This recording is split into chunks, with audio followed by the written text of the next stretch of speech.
This podcast was recorded at 9 a.m. on 22 March, Jakarta time. Things may have changed by the time you hear this recording.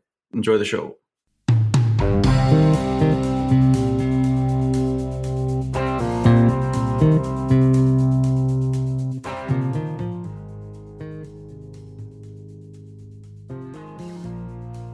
Welcome to Reformasi Dispatch. I'm Jeff Hutton. And I am Kevin O'Rourke. Kevin, good to hear from you again. We've got a great show for you today. We've got an interview with Sri Adiningsih. She's an economics advisor for President Joko Widodo. She is a professor at Gadjah Mada, correct?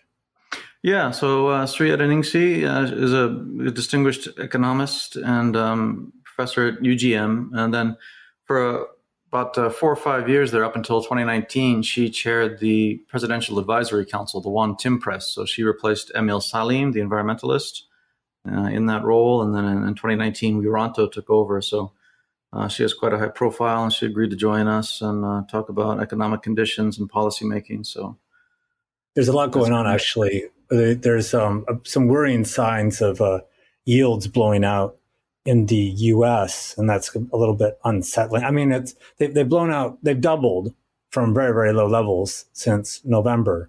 But we've kind of seen this movie before where economies take different tracks, and the emerging economies like Turkey and Indonesia and Brazil and India see currency devaluations. And there might be some troubling signs of that now, especially with COVID being brought to heel in the rich world, especially in the U.S., versus places like Indonesia, where this is going to be a multi-year effort. And I don't know if you noticed, I was just on Bloomberg there.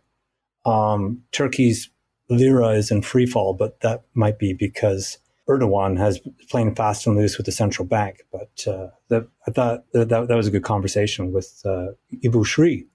No, I was not aware of the problems of the lira. That would be unsettling as well for all the emerging markets.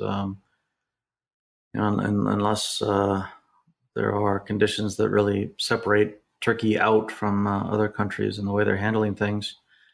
Yeah, Indonesia has always been renowned for its strong fiscal discipline, but the pandemic has forced the government to retreat from its disciplined stances, and so therefore it no longer really has that cachet vis-a-vis other emerging markets. And meanwhile, Indonesia has always had periods of current account pressure and a little bit of depreciation in the rupiah whenever there's a taper tantrum or a trimming of monetary expansion in the U.S. or a flow of capital back into U.S. markets. And so that could very well happen again. It's very interesting to play out kind of some of the scenarios that might happen vis-a-vis the recovery from the pandemic in the U.S. and Indonesia. As you mentioned, the U.S. is rolling out vaccinations very rapidly now, and there's the stimulus there happening, so there's expectations of strong growth in the U.S. Indonesia is definitely behind the U.S. However, Indonesia is actually in front of a lot of other countries too. So there is the scenario in which Indonesia is a beneficiary of the pandemic recovery sequencing. So, well, I think there's already talk with the tourism minister, Pak Sandi Uno, about setting up some corridors between very, very distinct corridors, I think with Batam and stuff like that, between Singapore and Indonesia, and talk of opening up Bali. So Indonesia is not necessarily being left behind, but just because of it's so vast and there's so many people, and the infrastructure isn't as good as the U.S. It will take just much longer, no matter how efficient, I would imagine, the rollout is. Yeah, the big swing factor is simply the supply of ingredients for the CoronaVac vaccine from Sinovac in China. The 140 million doses promised by the end of June actually do materialize on schedule, as they have been so far. Then Indonesia will be in pretty good shape within a few months here, because the vaccinations really are rolling out pretty speedily. And this is partly because, like we talked about in an earlier podcast, Indonesia has a pretty good infrastructure for this. They've got an extensive bureaucracy in the military and an administrative system that penetrates right down into every single neighborhood in the country. And that's really kicking into gear right now with the sort of the second phase that's focusing on frontline workers and the elderly. And those vaccinations really are rolling out. And there's clearly capacity in place to accommodate more vaccinations if the materials were available. So that's really the rate limiting factor right now is the supply of the raw ingredients for Coronavac that PT Biopharma then manufactures. And the question mark there, of course, is whether China is going to withhold those supplies because China may perceive a need to prioritize its domestic population before sending materials overseas. Let's stick with economics for a little bit longer. The big concern is big emerging economies like Indonesia may not have the sort of the economic resilience in case interest rates or yields start blowing out in the U.S. And the concern about this has been the current account deficit, but that seems to be fairly well in hand. Just how vulnerable is Indonesia on the macro level? It's still vulnerable, for two reasons. One, the current account has simmered down. The deficit has disappeared, basically, purely because the pandemic has collapsed trade volumes, both for exports and imports. So as soon as there's any kind of recovery at all, those volumes will pick right back up, and the long-term structural deficit in the current account is going to reappear. And that is attributable mainly to Indonesia's growing oil and gas deficit. So its domestic oil production is going down. Meanwhile, its domestic oil consumption, mainly for petrol for vehicles, is going up and up. And so there's this widening gap.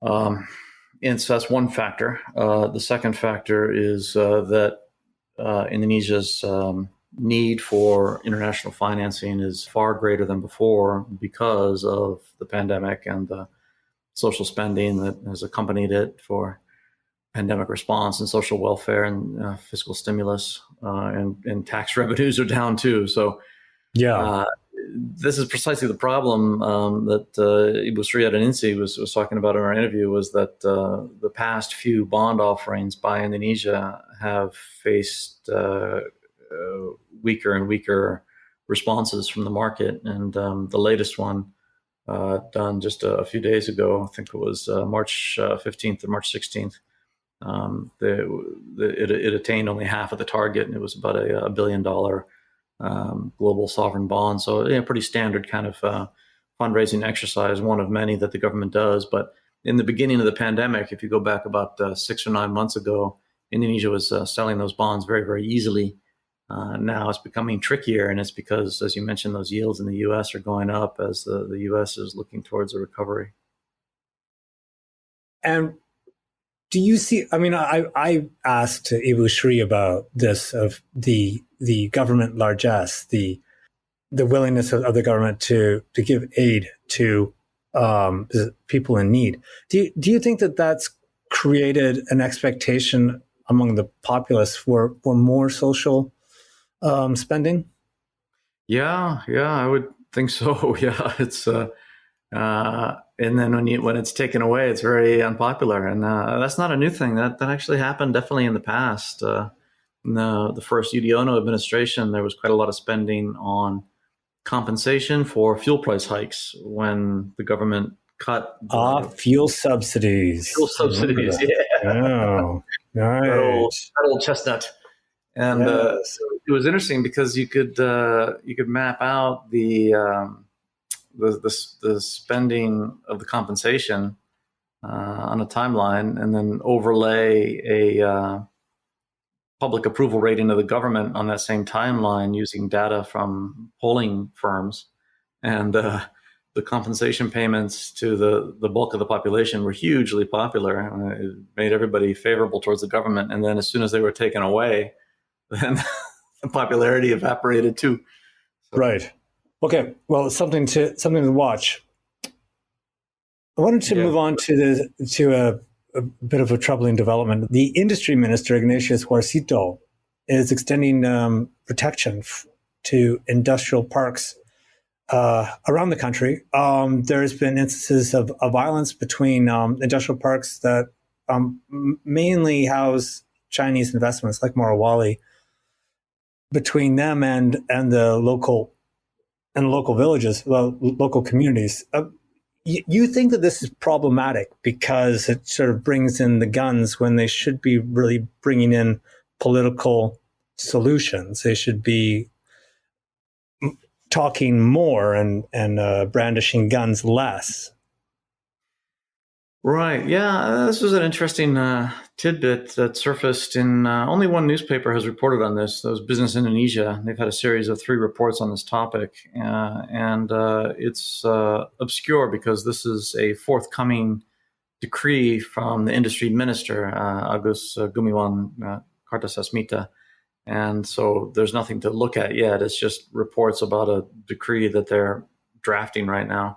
And the indications were disclosed by a director, a relatively low-level, a second-tier civil servant in the ministry, Ignatius Warcito, who said that the plan is to make vital national objects status easier for industrial parks to obtain. So it sounds kind of innocuous and irrelevant and technical on the surface, but what it actually means is significant because so vital national object goes by the acronym OVNI. Everything in Indonesia has an acronym. Portmanteau. So this one's OVNI. And Object Vital Nacional. And what it means is that if you're a vital national object, you're entitled to protection from the state security forces, either the police or the army or a mixture of both. And this was something that existed in the Suharto era, and it was primarily confined to some Pertamina LNG refineries and things like that. Just a handful of locations around the country. Yeah, well... the contract to workplaces? Freeport is as usual, Freeport is its whole separate story. Freeport actually disclosed $25 million in payments that it made annually for many years to the Army in its disclosures to the SEC in New York. So that's different. So this is vital national object status. And basically right now, Warcito disclosed that there's 128 industrial parks. So these are big facilities that are huge factories or mine sites, often in remote locations. And of those, there's 20-something right now, I think 23 that have this vital national object status.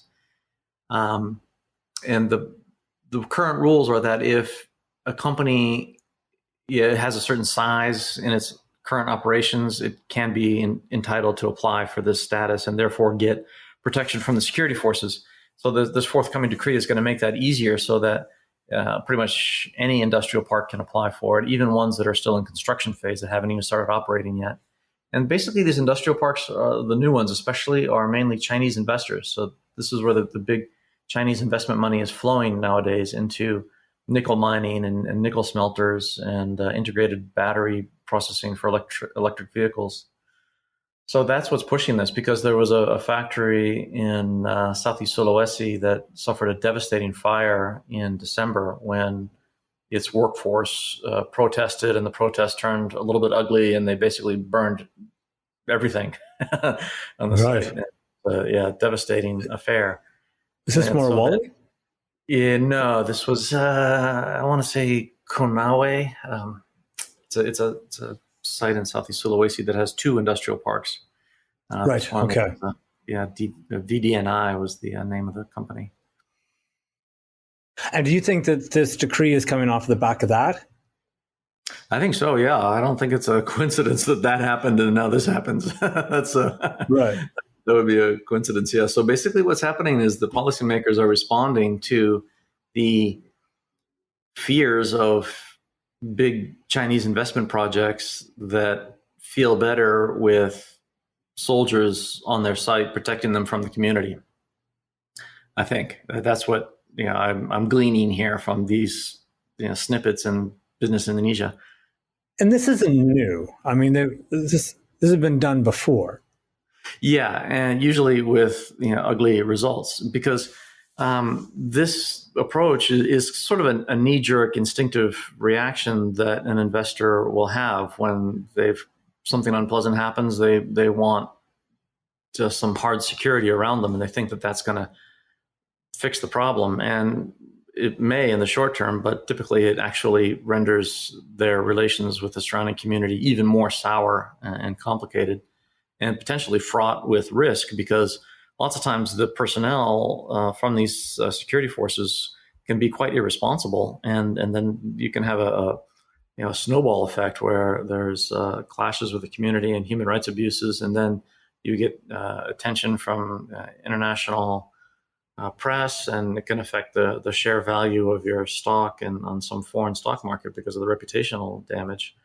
So that's the dynamic that can happen. And so this is something that was a very well-known problem throughout the 1990s. And the response by a lot of investors in Indonesia was to use community relations and community security, stakeholder engagement. I mean, there's a whole field of knowledge about how you go about protecting an investment asset in a remote area in Indonesia in a sustainable, constructive way that shares the benefits of the economic project and engenders support from the elements near the project, who then in turn become kind of a buffer for outside interlopers or bandits or adventurers who might try to exploit the project or shake it down or something.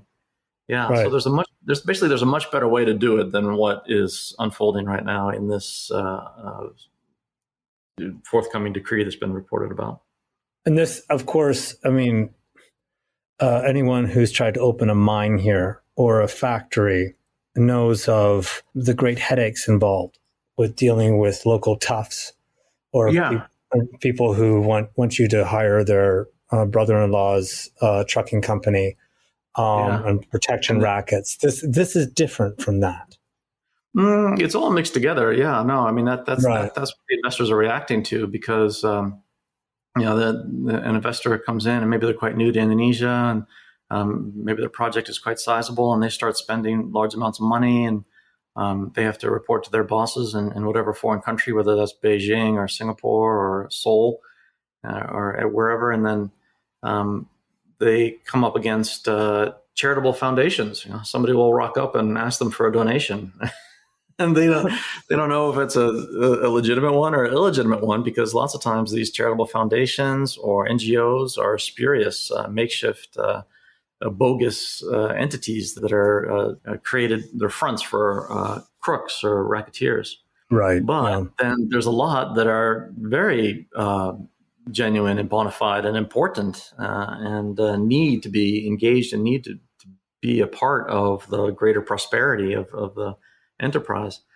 So what was interesting about this forthcoming decree, according to this director, Wasito, he said that part of the purpose for having vital national object status will be penanganan LSM. So that means handling NGOs. So having that status is going to help investors use security forces in handling NGOs. And that's not the way to engage with the community, is to have police handle NGOs. It's a bit kind of a chilling sort of little. Yeah, to handle them. It sounds like something from The Godfather.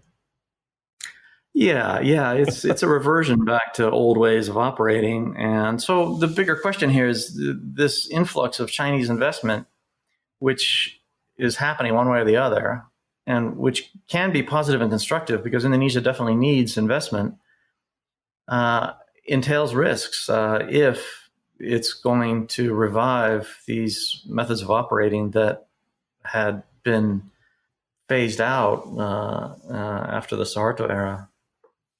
What's the relationship like in general, the approval or not of Chinese operations here? If you read about sour relationships between local communities and BRI schemes around the place, not just Indonesia. It's there's plenty of evidence in say Pakistan, in Thailand, and in Laos. What's it like here, the relationship? But these are mainly BRI schemes, right? In Indonesia, they don't seem to use the BRI moniker very much, but that's semantics. Basically, what a lot of the projects in Indonesia are doing are trying to integrate Indonesia's nickel resources into the perceived future demand for electric vehicles, which China wants to be the world leader in. So, whether that's BRI or not is semantics, really. There's other projects too. There's the high-speed railway project linking Jakarta and Bandung.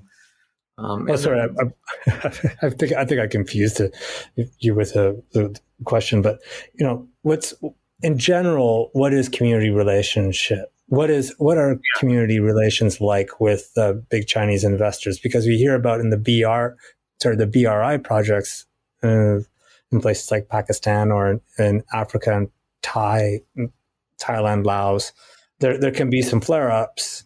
What's it tracking like here? Right. Yeah. Here these different Chinese projects get different reactions, actually, lots of times, and it depends. For example, policymakers, particularly the coordinating minister Luhut Panjaitan, appears to love Chinese investors and any and all Chinese projects. And there's some reason for that. As I mentioned, the government really does need to attract FDI if it wants to plug up the current account deficit and accelerate growth to avoid a middle income trap. On the other hand, though, the wrong type of investment can be counterproductive, especially to governance and the fundamental institutions of democracy and the legal system that can suffer from having the wrong type of investors doing destructive operating practices. But then, so that's the policymaking side. But then if you look on the community level, like you mentioned, it's hard to know. And then that can vary a lot, I think, from place to place. But I think that there's been a lot of problems. There's typically a problem with Chinese companies trying to hire too many Chinese nationals rather than locals. There's, I think, cultural problems. And there was at least one serious wage dispute in that clash in December in Southeast Sulawesi. So the problems do crop up pretty consistently. Moving on to rice, Bulog. Bulog is the organization, the SOE that imports and distributes rice. Is one of the biggies, one of the giants. And it seems that the chairman doesn't want to follow through on a directive to import rice because, why doesn't he want to follow a direct order? As usual, the answer is politics. I think rice is so fraught. It's everywhere, right? It's everywhere in Asia, especially.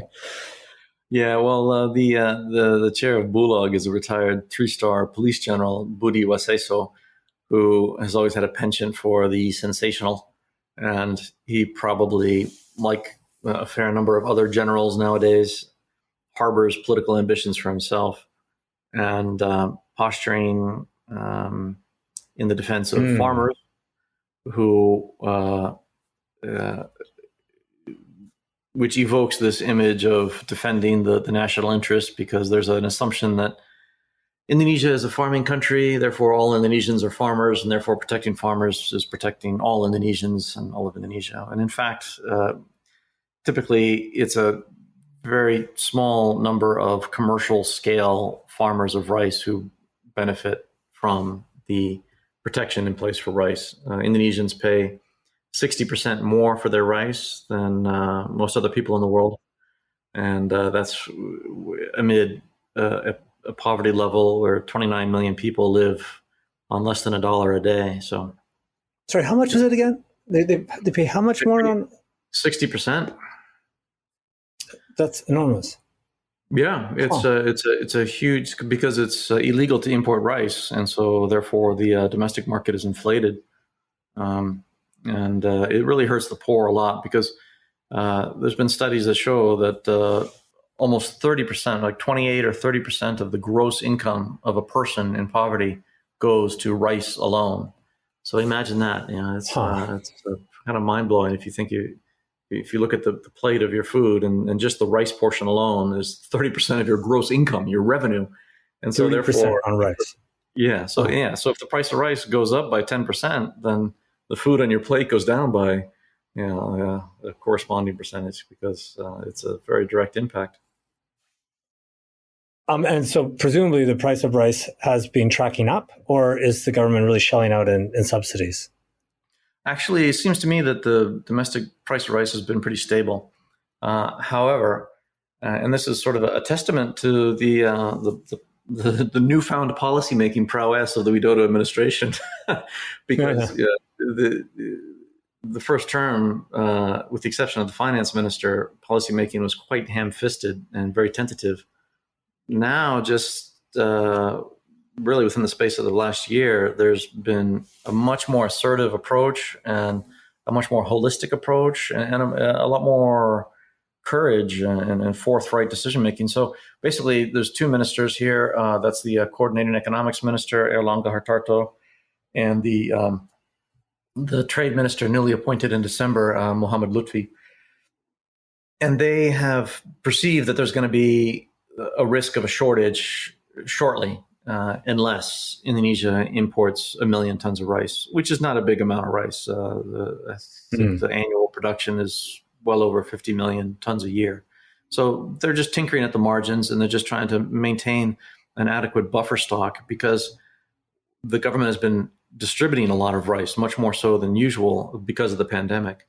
So there's a need to maintain the buffer because the buffers are down a little bit. So they've been going through their stores, right? Because they've been parceling out rice in these sabako, the boxes of right.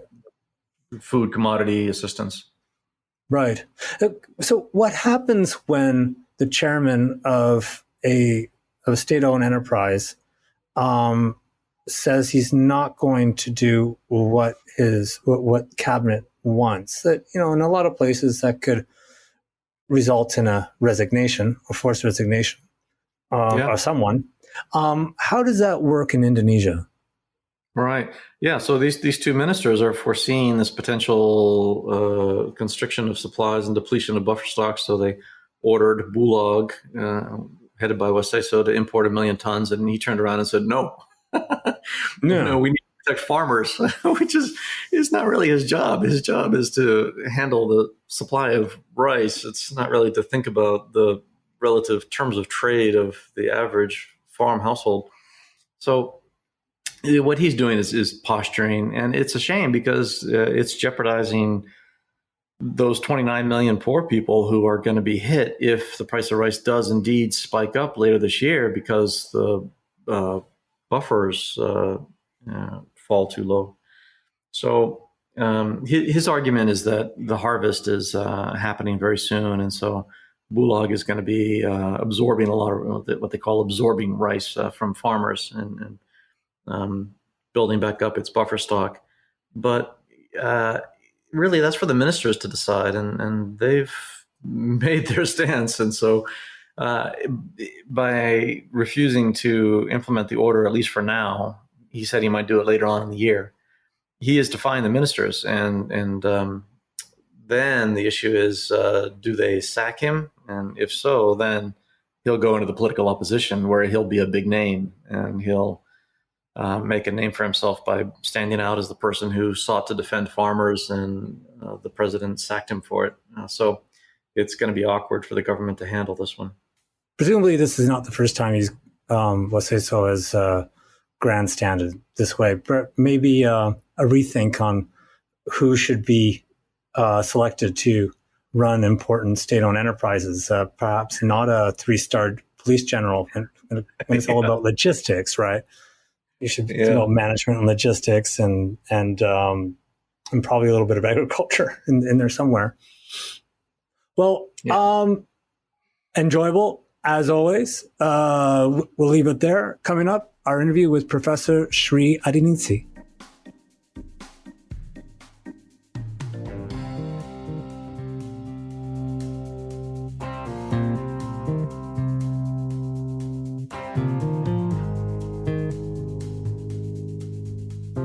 us, Ibu Sri Adiningsih, the distinguished economist from Gadjah Mada University in Yogyakarta. Thank you very much for joining us today, Ibu Sri. My pleasure to be here with all of you and could join the discussion today. Okay, well, what I was interested in hearing from you first is just your general outlook about Indonesia's economy, having been in recession and with vaccinations rolling out, but with major impacts from the pandemic on employment and poverty. What's your general view about the year that lies ahead for Indonesia economically? Okay, just actually, if we take a look like the Indonesian economy so far, in general, first, of course, when we are talking like the financial stability, macroeconomic stability, I remember when COVID hit Indonesia in March, April, and there is some, instability in the economy, like if we take a look, rupiah down and also depreciate significantly, and also stock market index drop, and there's a lot of confusion and because it's pandemic, we never expect it would hit us, but now after around 1 year, in general, what I could say, the financial macroeconomic stability has been maintained quite well, and also if we take a look like economic growth, until the fourth quarter is still contraction, but the good news is that the contraction is lowering, and of course if we take a look like in general unemployment, poverty rising. But there is some safety net that would help Indonesian people. But in general, after a year, I could see that there is some progress, improvement, that the economy, stability, and also recovery starting there, because a lot of policies and also vaccination, and it's getting better, and I am quite optimistic for the future. In general, at least the worst has been over. Okay. Well, where do you see the recovery mostly coming from? Do you see it coming in foreign direct investment or consumer spending, or will it be more government stimulus? What do you think some of the drivers of the recovery might be? Of course, if we take a look, just like any other country, government spending is very important. There is law that allow the deficit higher than 3% of GDP. So there is some flexibility for government, to do a lot of policy support, maintain stability, and also financial safety net and economic recovery. And also, if we take a look at the economic authorities, Bank Indonesia, OJK, they also, have done really great, to do all. And they need to, resolve the problem we face. And of course, if we take a look right now, I believe that the vaccination also gives some optimism on us that we could, at least return to mobility, economic activities. If we take a look from the BKPM, Coordinating Investment Board, data in Indonesia showing even during the hard-hit pandemic, quarter 2, 3, and 4, domestic investment FDI still increased 2.1% year on year. So, of course, it's really good for the country, because if investment is still there, meaning that despite a lot of difficulty problem we have, but there is some optimism. Okay. And of course, now we have the implementing regulations in place from the 2020 Job Creation Omnibus Law. How much confidence do you have that those implementing regulations, especially the two pertaining to labor market regulation and minimum wage calculations, will help investors into labor-intensive manufacturing? If we take a look like the Omnibus Law on Job Creation, I mean, actually in that law put like red carpet for the investor, yeah. I believe, yeah, because a lot of investment difficulty and problem facing when we come to Indonesia been, tackled quite well, and I believe that in general, because when they preparing the Omnibus Law, they listen and also a lot of input from the business person, and of course Pak Erlangga used to be also business person, and they know, and also Pak Luhut, yeah, so they know what needed by the business person and investor when they want to invest or come to Indonesia. So in general, that's my view. Supposed to be able to attract more investor to come to Indonesia, and also the regulation follow to the law also has been in place. I hope that the implementation would be really follow up with the same spirit with the law, which has been, the spirit is to help investor, domestic and foreign, and business person to be able to work well, efficiently, supported in Indonesia. Yeah. Well, I want to jump in there and ask about sort of the mentality of the people that are making these regulations. We know that, regulatory change in Indonesia is one thing, but it has to be judged relative to the changes that are made in neighboring countries, the competing countries like Vietnam and Thailand.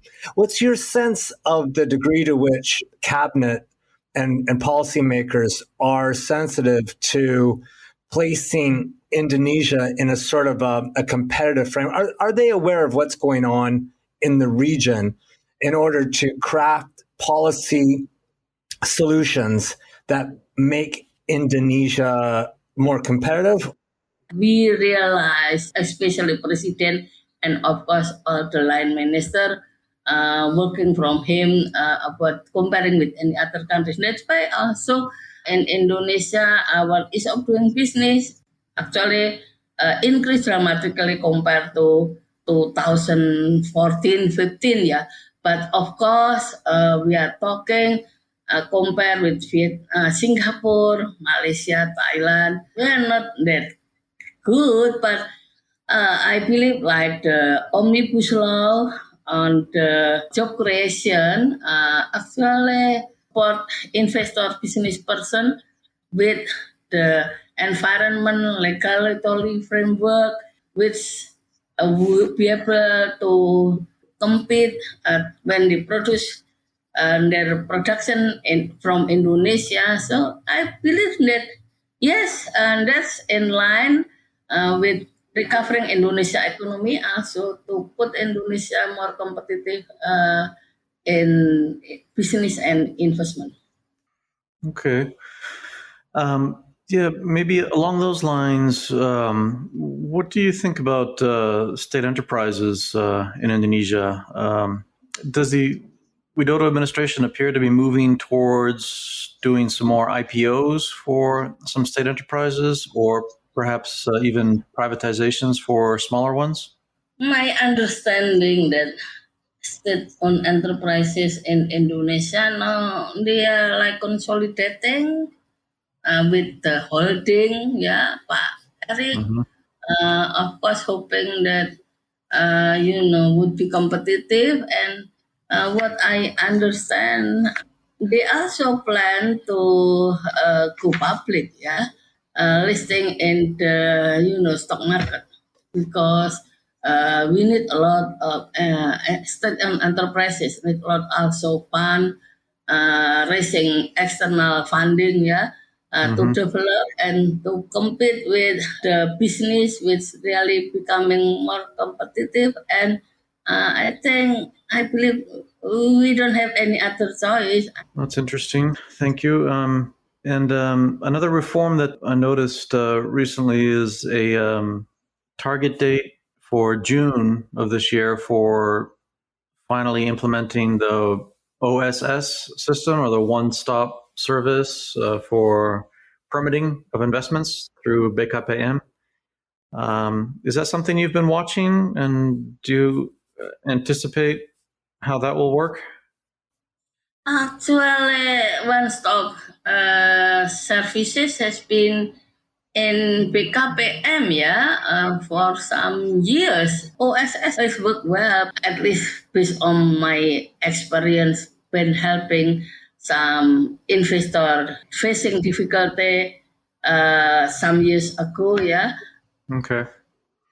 So, Shri, we were messaging back and forth a little bit about the prospects of monetary tightening in the richer world.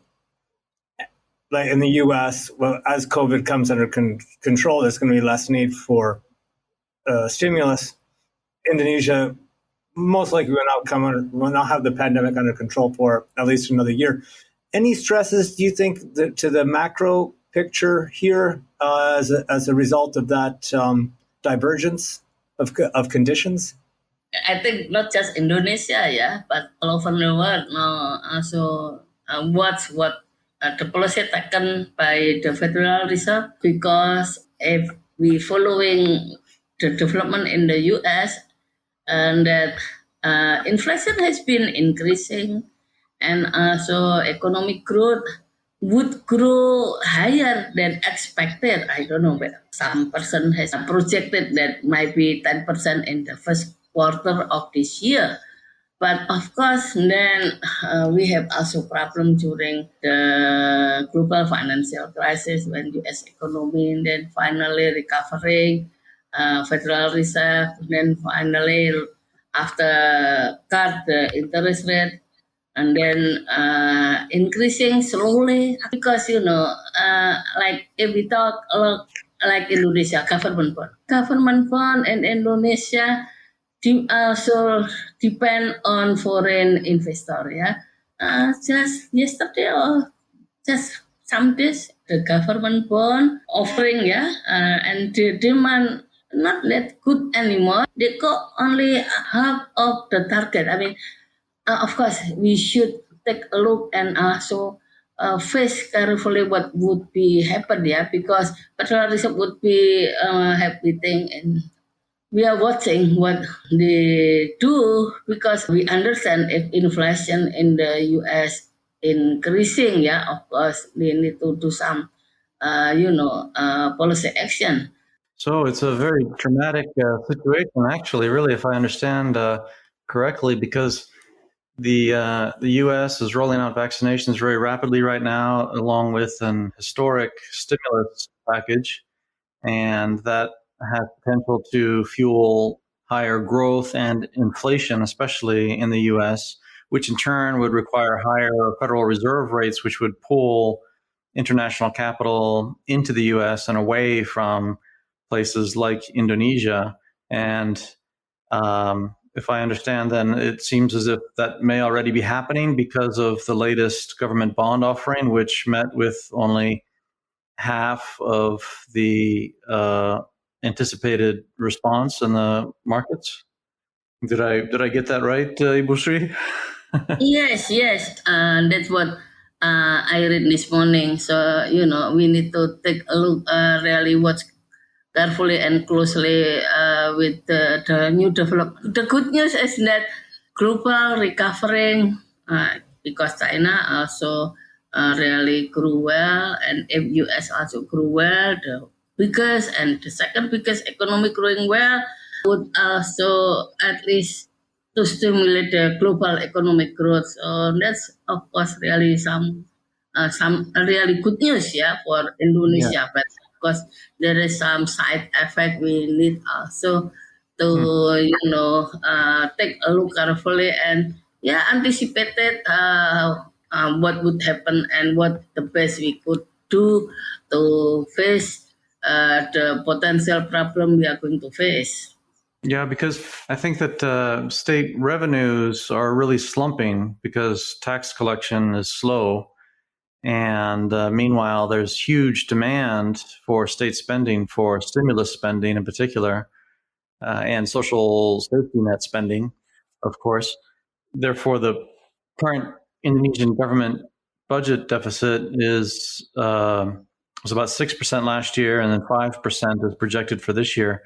And there's extraordinary debt financing being used for that, relying on Bank Indonesia to help the government. But there's a need to move away from that. So this sort of provides some concern. What are the signposts that you would look for then, and as this year unfolds? What are the key indicators we should watch for in terms of whether the government is able to meet its financing needs, and whether they can phase out the extraordinary debt financing using BI or not? And at what point should we be worried? First, we should take a look the capacity of financing we could raise. Of course, we are talking like from capital market, from Bank Indonesia, and of course also G2G might be multilateral loan. And if still some shortage of financing, cut the expenditure. Because usually when we have some difficulty to finance some years, usually we cut the expenditure, which is not necessary. I mean, it's not crucial.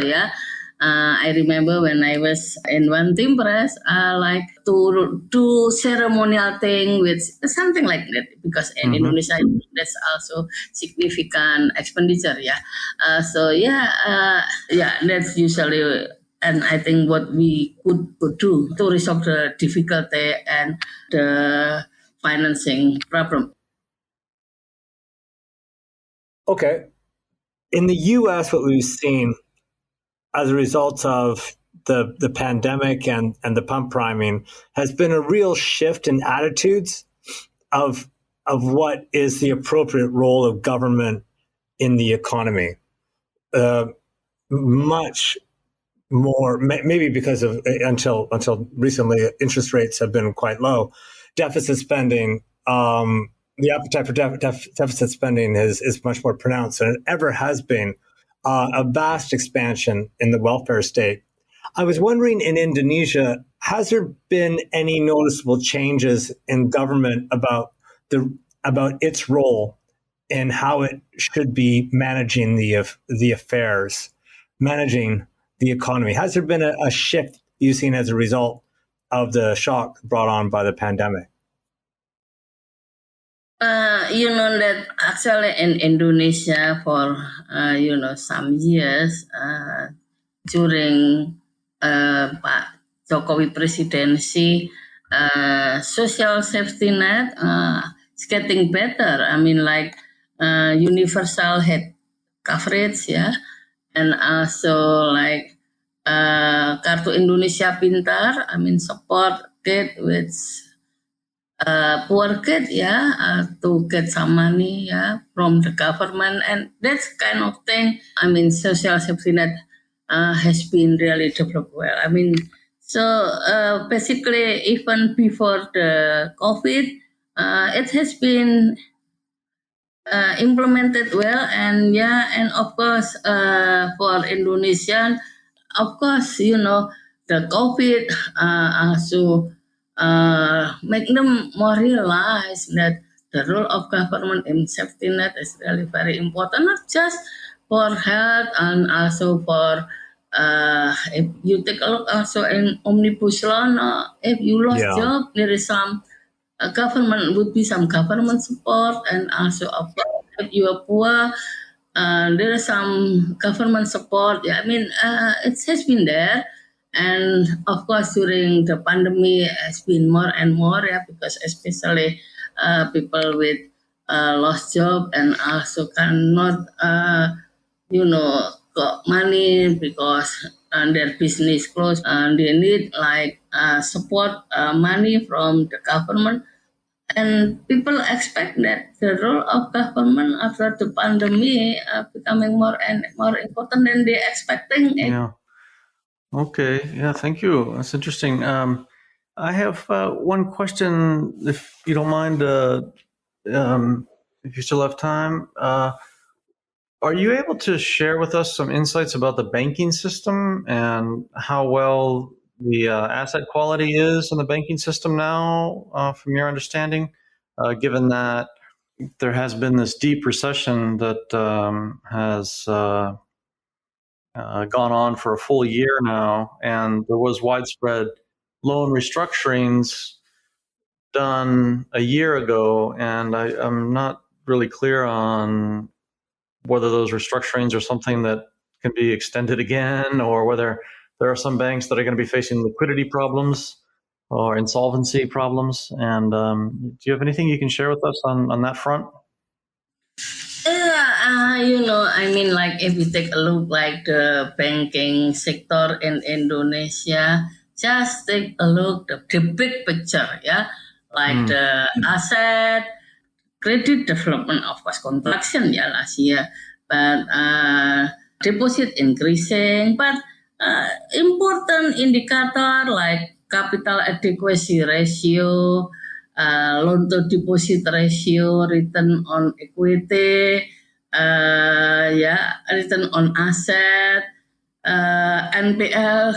Still, just take a look the data, look great. I mean, do not really need to be worried about. But of course, we understand that the policies taken by OJK, Financial Supervisory Agency, relaxing like the criteria of restructuring and criteria of the performing loan.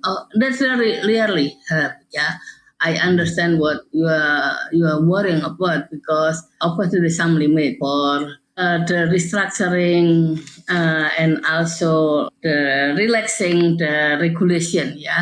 OJK would still lengthen the relaxing policies for the restructuring of loan, but of course if the situation of the economy getting well, of course would be some serious problem. But if we take a look Indonesian economy now, there's some progress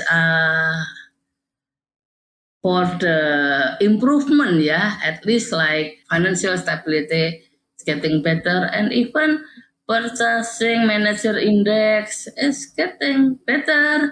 Consumer still optimistic about the future, so won't need to be worried. Okay. Right. Yeah. Well, it's something we'll keep an eye on for sure. You've been very generous with your time today, Jeff. Do you have anything else you want to touch on? No, that's great. Thank you so much, Bu. You're welcome, Pak Jeff, Pak Kevin.